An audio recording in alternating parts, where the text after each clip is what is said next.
Hi there, friends. I'll come in here with a quick note to let you know that the first global Product Owner Summit organized by the Scrum Master Toolbox podcast is coming soon.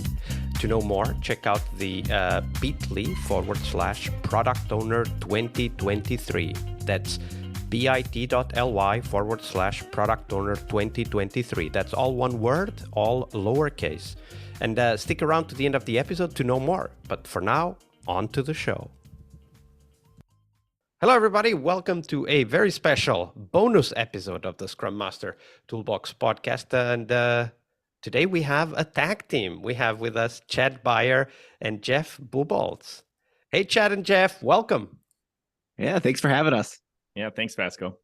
Absolutely. So Jeff is a PSD, Professional Scrum Trainer with Scrum.org, and he's also been many roles in the Agile and I guess product development world, from product owner, Scrum Master, team member, etc.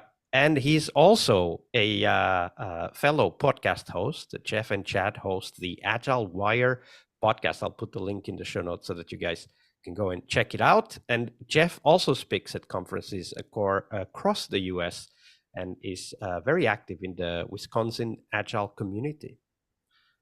Chad is an organizational agility advisor, change agent, and also a PSD with Scrum.org. And he's, of course, also the host of the Agile Wire podcast. Definitely a podcast for you guys to check out. So let's dive into the show, gentlemen. Jeff, let's start with you. So today we'll be talking about something that I think requires a little bit of unpacking, right? You guys call this going from stressful backlogs to focused and strategic backlogs. We're talking about product owners here, of course, and all of the work that sometimes is done together with product owners by teams, Scrum Masters, and stakeholders. So tell us, Jeff, what do you mean with those terms? What is a frantic and stressful as opposed to focused and strategic backlog?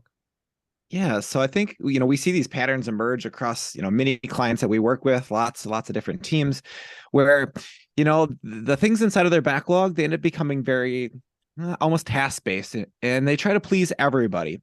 And so it's kind of like they're going across multiple stakeholders, multiple customers, and they're trying to keep everybody busy and keep them all, and they have all these plates spinning. And they just said, I can't get it all done. I can't do it for everybody. And they forget, well, every time you say yes to something, you're saying no to something else. But they say yes to everything. And so that's the whole entire role of a product owner, is to make decisions and to be strategic and to maximize the value that's being delivered by the Scrum teams. And so what we mean by that is, like, the way out of it is to start focusing on outcomes for your customers and for your users and for the organization, and impacts for the organization. Like, what are they really trying to accomplish here? And then who are we doing this for?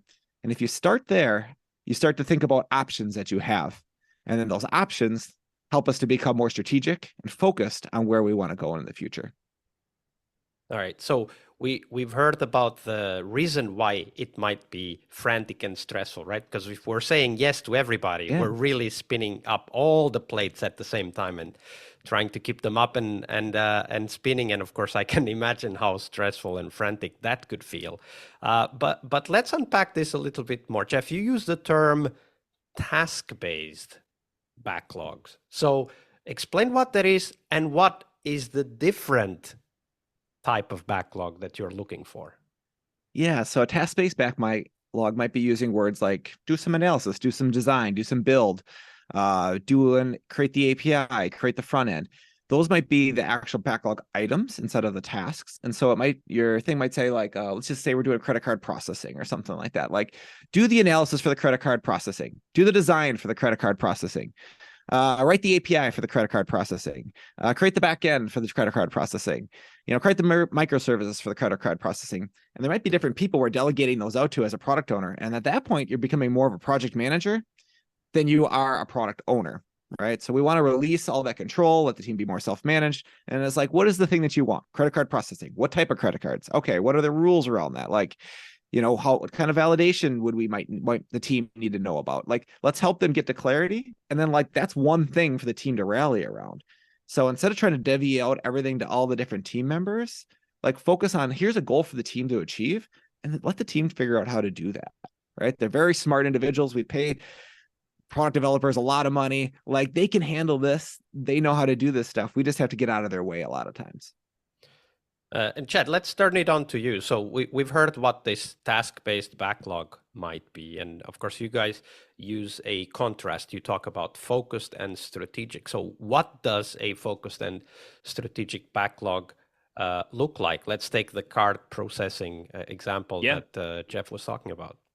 Yeah. So what always comes to my mind is when Jeff and I meet with a new product owner or an entire Scrum team, and we take a look at their backlog in a backlog refinement session. Here's what we typically find, all those tasks, right?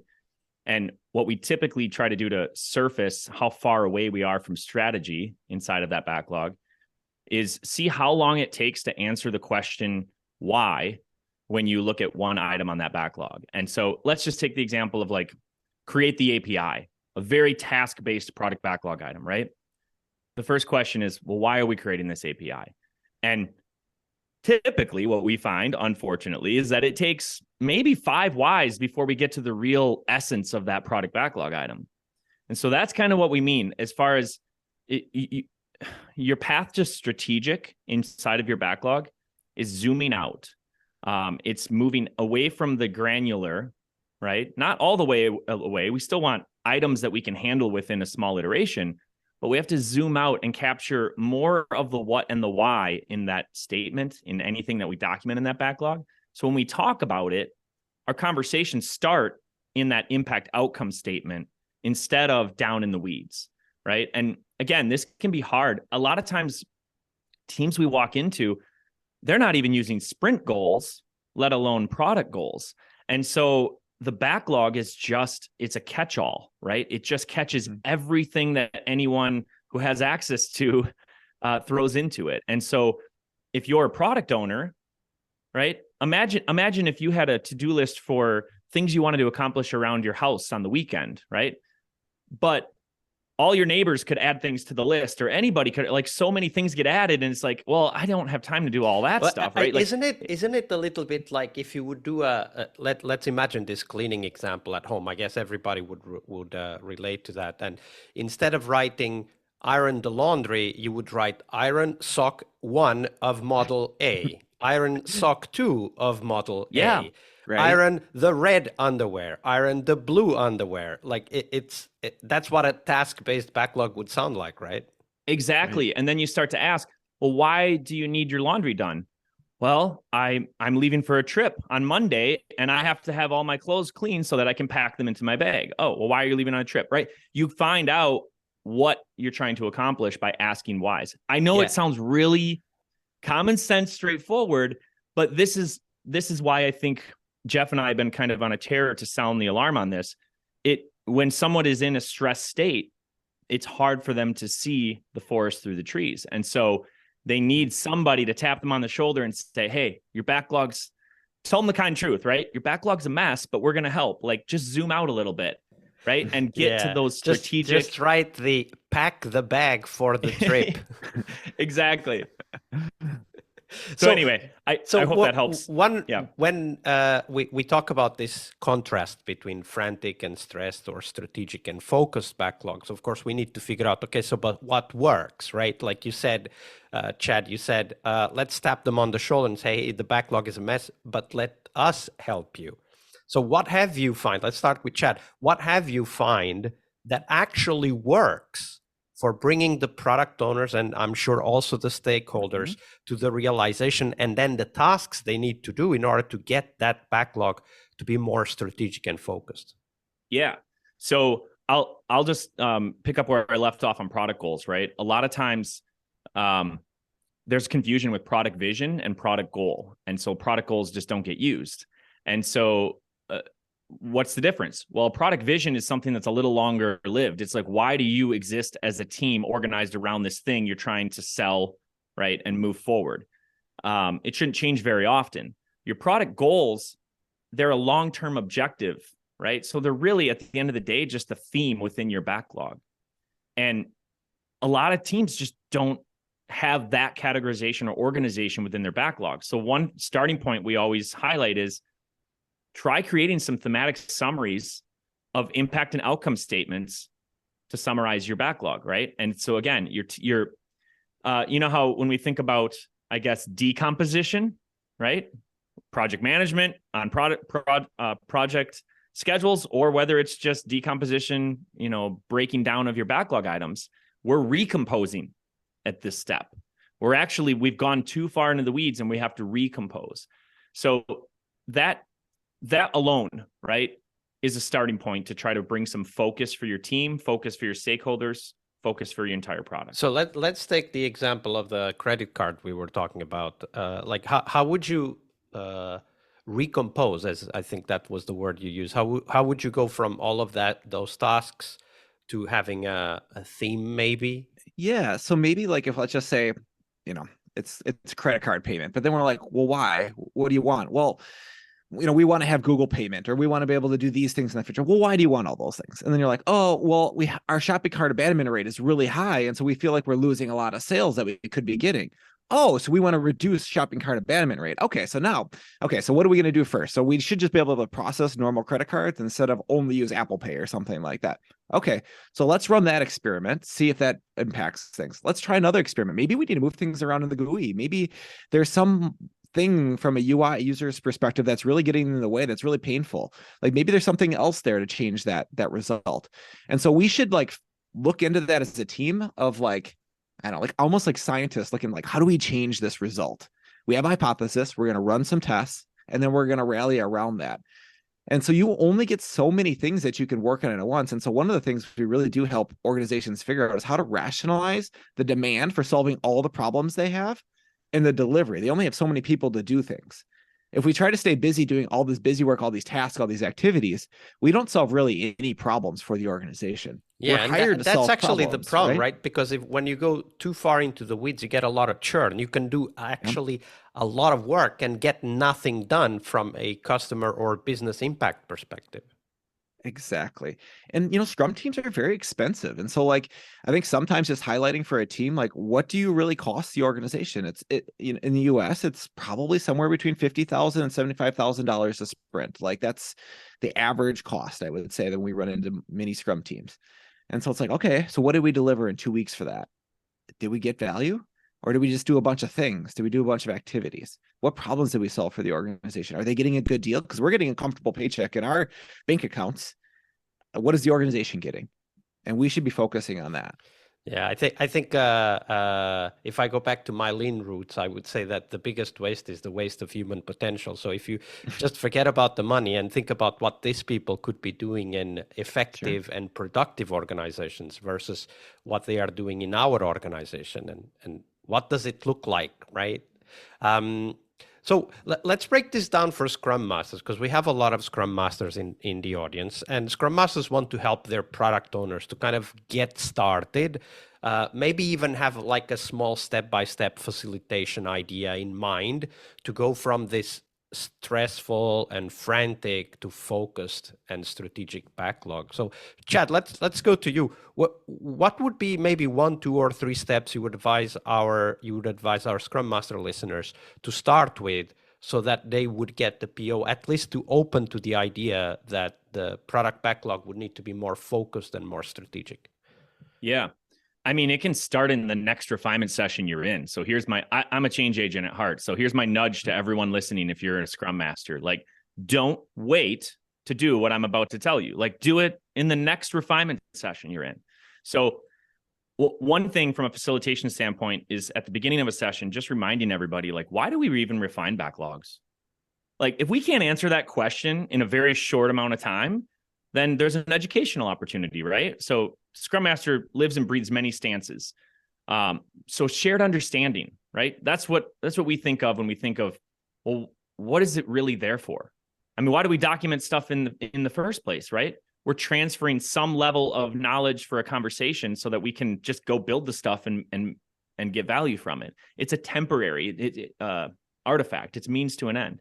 So shared understanding. If you structure your next refinement session to get shared understanding for everyone in the room, that means that hopefully today you have your whole team, the people doing the work, in your refinement session with the product owner, and you're refining together, right? So some tips and tricks. Shift the majority of the talk time through whatever facilitation technique you want to use to the people responsible for creating the product increment. We've walked into too many refinement sessions where the scrum master and product owner are sitting talking, like taking all the talk time in the room, and the developers are just twiddling their thumbs waiting, right? Like it's an awkward refinement session, right? So shift the majority of the talk time to the people who need to know what it is that they're going to build. Use questions to surface understanding. Use summaries to clarify understanding. So you ask a question, you validate if people in the room have shared understanding, and then if you just one step further, summarize for clarity, or have someone else summarize for clarity, right? Again, these seem like really obvious things, but they can transform a refinement session from, everybody hating to take away their time for this 1 or 2 hour session to look at the backlog to actually providing value so that we know where to go next. And then another tip and trick, use diverge merge cycles. So this is kind of back to the point number one. You need to have everyone engaged in refinement. This isn't like one person takes the talk time for 20 minutes and everyone listens. So if you have a large team, or maybe you're scaling Scrum and you have many teams under a product backlog, you have to use diverge merge cycles. So you break out into sessions. You divide up small tasks. We're going to take this area of the backlog. We're going to come back with impact outcome statements crafted, and we'll validate them with the product owner. Whatever it is, you're breaking apart to be efficient with that time, and then you're coming back together to validate that you were effective with that time.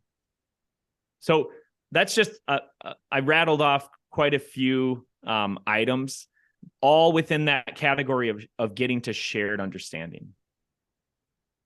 So let me give you a practical application of how we can apply all these things that Chad just talked about. So imagine you're a Scrum Master, you go into a refinement, you said, hey, can I facilitate things a little differently today? And you say, okay, here's what we're going to do. We're going to partner up, and maybe you talk to the product owner beforehand, and you say, what items do we need to get refined? Like, I want these top 10 items ready to be worked on for the next sprint. Okay, cool. So you're like, okay, let's partner up, and we have 10 items, and let's divide up the work. So each group takes so many items, and we want you to go ahead and look at each of these items, what we have listed inside of our backlog management tool, and just ask yourself, what would we need right here to start this tomorrow, or right after this meeting? If we were to start this work right now, what questions would you need answered?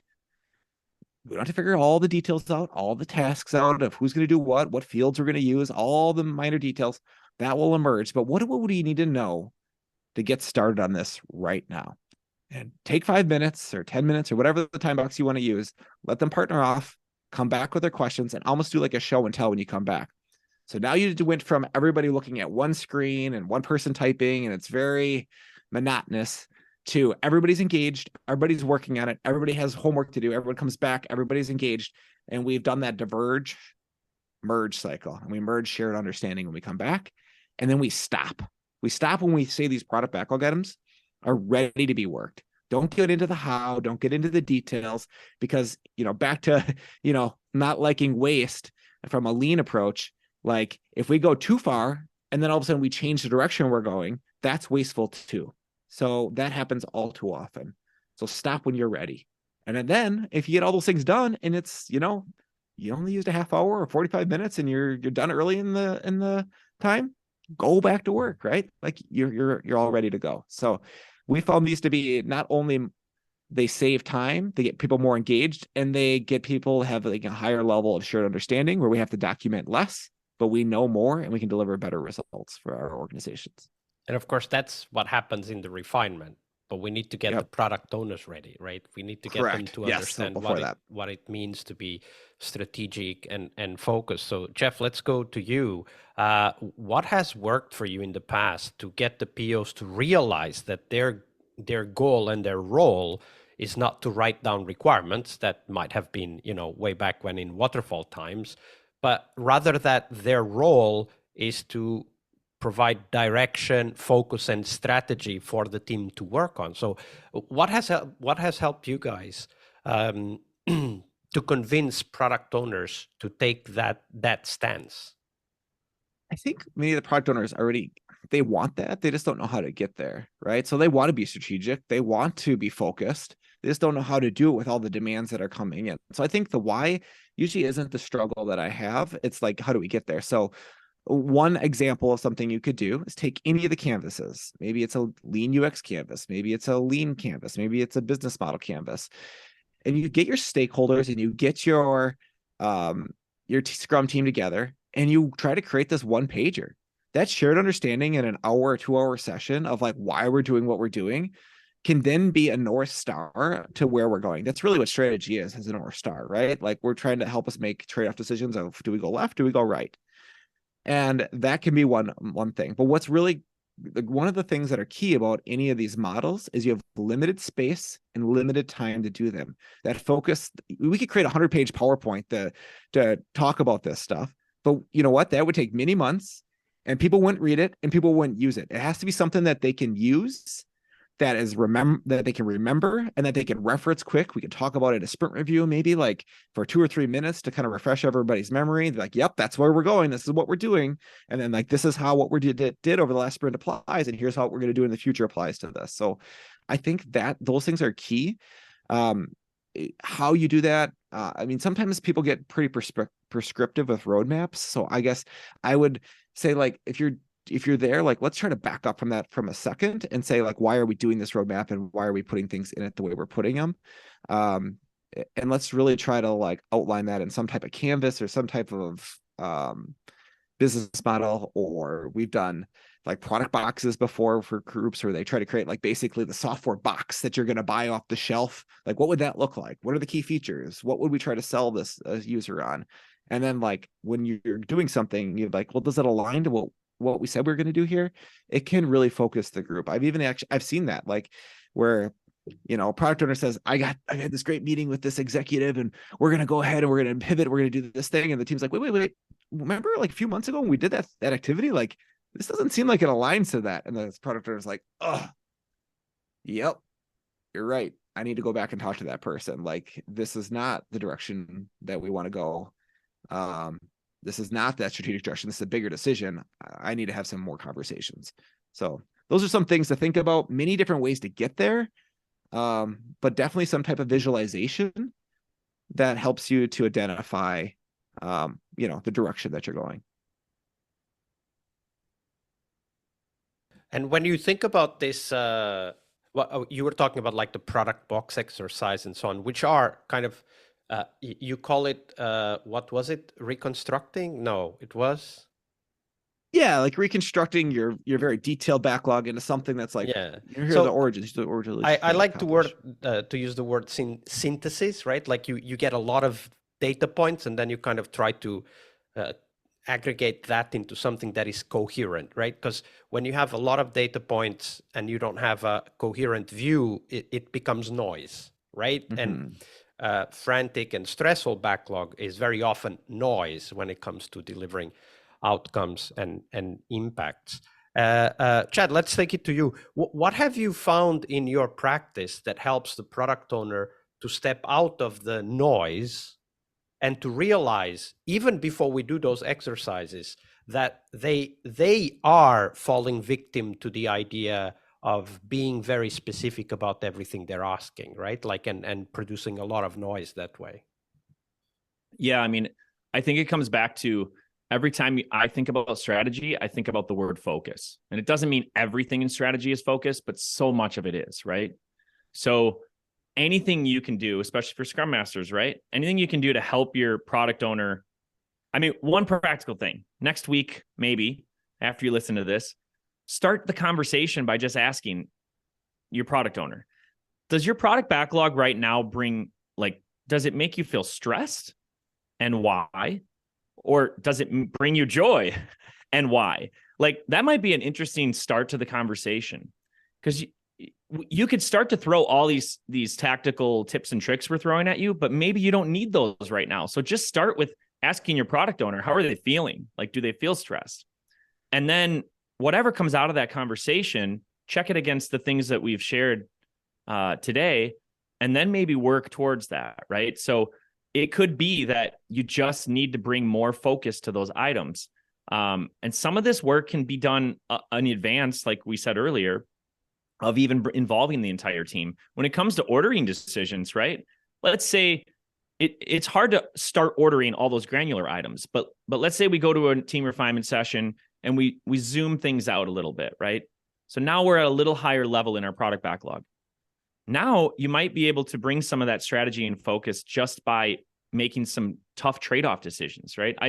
I'm a broken record. I've said this phrase probably way too many times at this point, but life and business is about trade-offs. Like there will always be something else that you want to do with your time in life and business. And so a product owner, right, if you think about the essence of what they're there for, they're there to make those trade-off decisions day in and day out. So anything they can do to help themselves and the organization make swift, effective, strategic decisions within that space for your product, the better, right? So sometimes even just changing the way you think about ordering. Jeff said another thing that we say often, right? Every time you say yes to something, you're saying no to something else. So what is that something else? Should you consider it? So some of our, things to avoid, don't confuse order with the categorization we talked about. At the end of the day, what makes Scrum so effective in the Agile space is the simplicity. You put your stuff in a list and you order it and you pull from the top of the list. Like there's a lot more to Scrum, but the essence of the backlog there, like that's a pretty simple mechanism. And it's based on real life. I have some things to do on the weekend, right? I put it on a list, I go do it. So like, don't lose sight of the simplicity of the framework. It can really bring the focus and reduce the stress by just keeping it simple. Yeah, right? absolutely. Okay, cool. I just need to order this list. Rinse, repeat. The keeping it simple is very powerful also for our own guidance as Scrum Masters and Agile coaches, because we need to have a clear message that whether we like it or not will need to be repeated many times over. A previous manager of mine once told me that if you want anything to happen, you have to repeat it 17 times. So how many times have you said that? Not 17. Well, then you need to repeat it. Yeah. Mm-hmm. So that's great. Repetition is definitely a key that a tip that we can use as Scrum Masters and Agile coaches.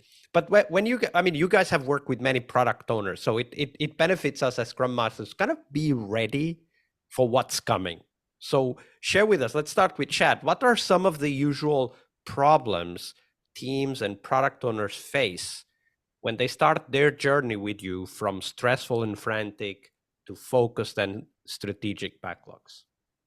Yeah.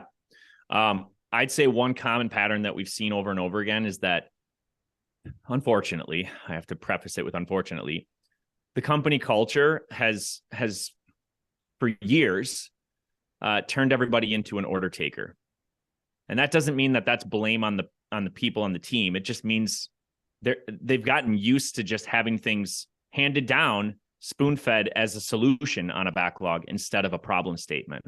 And so I think it can, if you rip the Band-Aid off on this, it can be quite jarring for a team who's used to create the API in their backlog to what was the problem? Reduce shopping cart abandonment rate. They're like, what is shopping cart? But not to discount people on the team, but there's just sometimes they don't care, right? And they would care.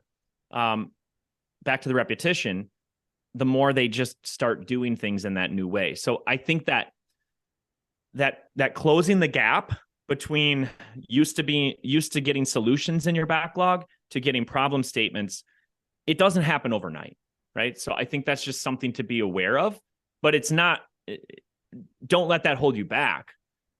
It's just, I think it's a common theme. I mean, Jeff, would you agree? Yeah. That's a theme, and I'm sure you've got the next one queued up as well.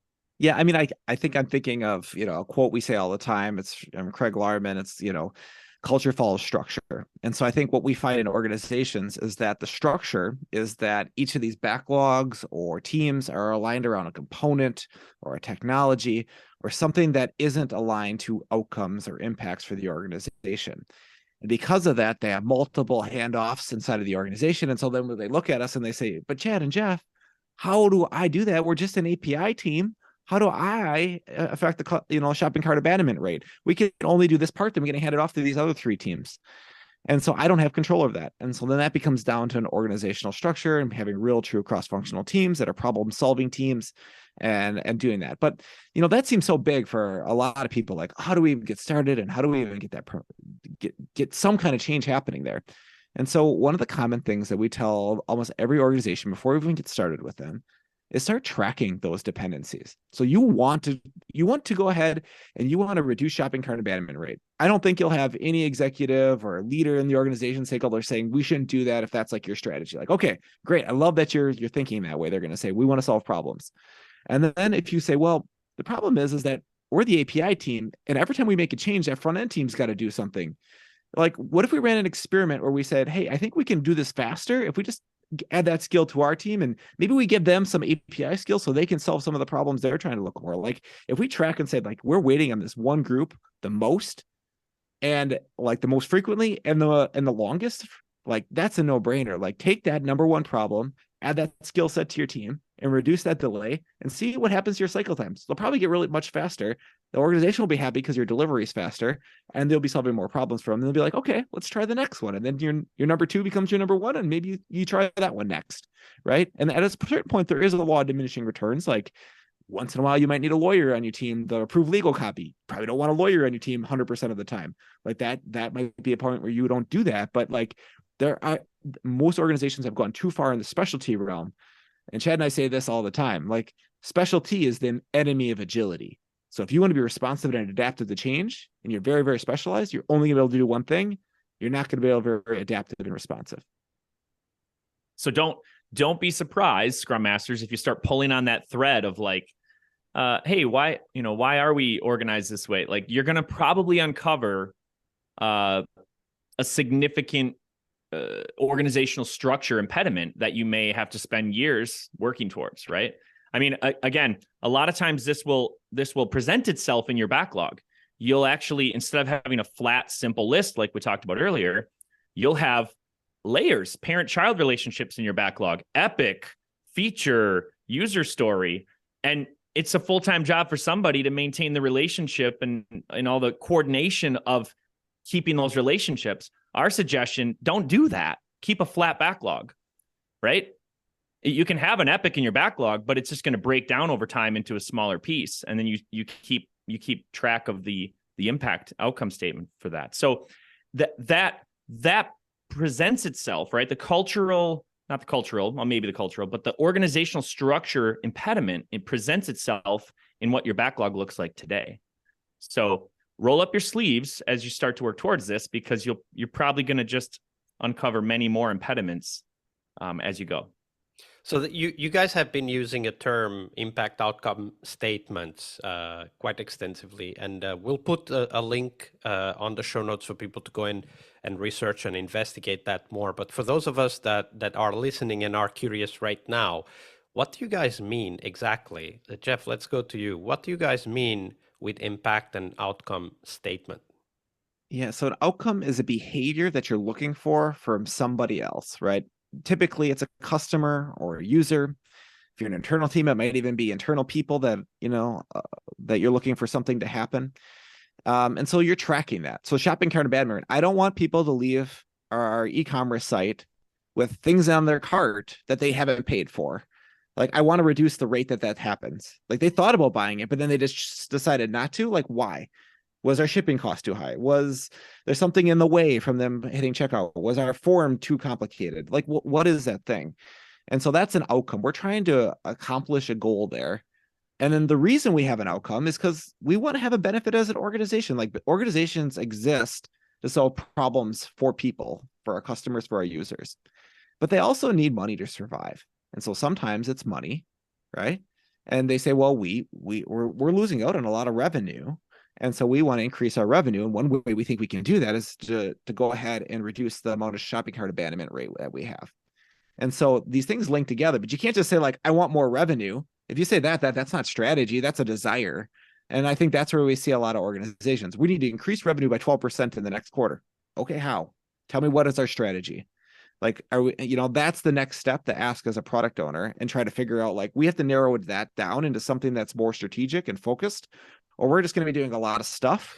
And it's just going to be a this lot is of where churn. the conversation about options would come in, right? Because if we want to increase revenue by 12%, then the product owner and the team can work out some ideas, options to do that, and then get that conversation going, and finally narrow the conversation down to one specific strategy to get that outcome, rather than a list of things like do this API, add this card processing system, or whatever it is. Exactly. And it's amazing how when you understand the bigger picture, when you're making micro changes as the person building, like, you can make changes that become more easier to change in the future, or more emergent, or you find these great ideas of how to make it even better and enhance it because you're in the work and you see these opportunities. So I think that's, we have this problem where people are disengaged at work. And I think the core to that is that you're separating people from the value that they're providing to the organization, to customers, and to users. If you see the value you're producing, that's a pretty motivating thing. At least it is for me. Yeah. And that's to piggyback on that, right? That's why, like, the step to get to outcome impact, right? It starts, basically, there's a spectrum. You have activities. I clocked 40 hours this week. Congratulations. Here's your paycheck. Like, it seems kind of strange, but we do that a lot still in organizations. And then you get to outputs, like, cycle time measurements or something like that, right? Velocity, whatever it is. Throughput. Then you get to outcomes, and then to impacts. We don't want to waste our time anymore. Like, it's 2023. Newsflash, everybody. We don't, like, if you just imagine you're the owner of the organization you work for, and it's your money that you're investing in the team every 2 weeks, 50 to 75K every 2 weeks. If your team, you have two options. One team, they clock 40 hours each week, and they deliver nothing for 4 sprints. The other team, I'll be extreme. Let's say they only work 10 hours a week, but they release 12 outcomes for the organization that make an impact for the organization. Which team would you want to pay for? Yeah, right? Especially if like, you how reduce ridiculous. Cart abandonment. I mean, come on. Absolutely. So, like, but how ridiculous is it? And I think this is my prediction, I think we're going to continue to see organizations that do this well, because Jeff and I talk about this all the time, the way we run our organization. Sometimes we don't clock 40 hours a week, but you know what? We pat ourselves on the back and feel really good with how we're using our time. And that's what matters. What are you doing in that week? It doesn't matter how many hours you clock. It matters what outcome you made. So we really got to let go of this activities-based measurements and incentives in our organizations. I know that's like a tangent for a whole nother episode probably, but it really does have a major impact on the things we're talking about, right? Speaking in outcome and impact statements should not be foreign in any organization. It should be the norm. And we really got to, like, leave this historical keeping people busy mentality behind us. Or you can do whatever you want. You don't have to do that, but those organizations probably aren't going to survive when they're weighed against the organizations of the future. Absolutely. All right. So last question. We're getting close to the end here. Jeff, let's start with you. For those that want to know more, what's one resource you would recommend? Could be a book, a blog, a podcast, anything. Just one resource for people who want to know more about this. Yeah, I guess I'll do a selfish plug for our Agile Wire podcast again. Like, we're approaching episode 100. So, like, that's, there's a lot of content out there. Most of ours are long form podcasts. They're an hour-ish conversation with different people in the Agile community. Very conversational, like these types of episodes. So yeah, if you're looking for another podcast, which everybody needs another podcast, I think, in their life, right? You could go there. Those are great resources. I'm going to make a selfish plug here for Chad too, because Chad has some amazing Agile songs out there. So if you're just an Agile, like, lover, and you're like, I need to have some fun, I need something to build me up in my day, go look up Agile songs on YouTube. He's got a ton of these funny songs, new ones coming out. I keep nudging him to do it more frequently, these shorts. So hopefully more and more content keeps coming out. I find a lot of joy in them, and I think a lot of other people do too. Absolutely. We'll put the link to both of those on the show notes. All right. So, Chad, Jeff already did the plugs. How about you? What's one resource you want to send our listeners to learn more about this Backlog. Man, one resource. I'm really trying to rack my brain of all the books that left the biggest impression. I mean, if you just go look for anything with the word impact or outcome in a book title. I'm blanking on my, like, unless I pull up my Kindle library right now, I'm blanking on the one that left the biggest impression. But anything that gets you thinking about outcomes, impacts, experimentational mindset. I mean, I guess if you haven't read The Lean Startup yet, a lot of people have, but I'll plug it again. I'm sure it's been plugged probably over 100 times on your podcast by now, Vasco. But if you still haven't read that book, consider it, right? That's the beginning of getting into this problem statement, experimentational mindset. And then any book that in the agile space, product space that has the word impact or outcome in it, go after it and consume it. Absolutely. The Lean Startup also comes with a tip. If you just read the first 100 pages, you'll get the essence of it. And then you can go and read a lot of other books that talk about the same. We have a few episodes here on the podcast, as do Chad and Jeff also on their podcast, about this mindset of thinking about impacts and outcomes. Gentlemen, it's been a pleasure. Thank you very much to both of you for your generosity with your time and your knowledge. Yeah. Thanks, Vasco. It was a blast. Thanks for having us.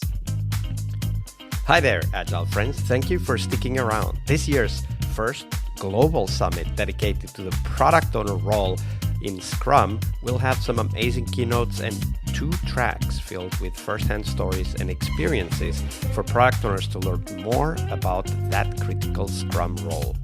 We'll have Roman Pichler, author and product expert, who will be answering your questions and sharing the most important aspects of the product owner role. We'll also have Colleen Johnson talking about why roadmaps are probably making your life much harder than it needs to be, and what to do instead. This talk was quite a success in Agile Online Summit 2022, and Colleen has learned some new tricks, tools, techniques that she will share with us when it comes to roadmaps for the product owner role. And we will also have Henrik Nyberg, author of Scrum and Kanban from the Trenches, as well as one of the creators of the Spotify model. So come in and listen to his stories.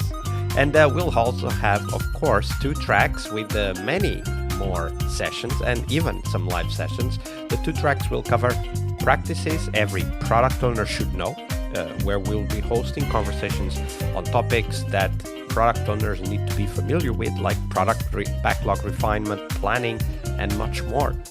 The second track will be on metrics, measuring product and personal success as a product owner. As product owners, it's crucial to have a clear understanding of what are the metrics that drive success for us, and of course also for the products and businesses that we work with, and we need to continuously measure and optimize those metrics. So in this track, we'll be sharing what's working and what's not in the area of measuring success for product owners. We will also have the opportunity to network with our peers. It's a network event, of course, so get your tickets and join our Slack. Go to bit.ly/product owner 2023. That's all one word, all lowercase. As always, we will have free tickets and VIP tickets, which will give you long-term access to the content of this summit.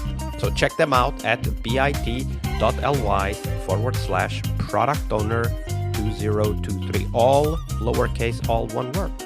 I'll see you on the summit floor.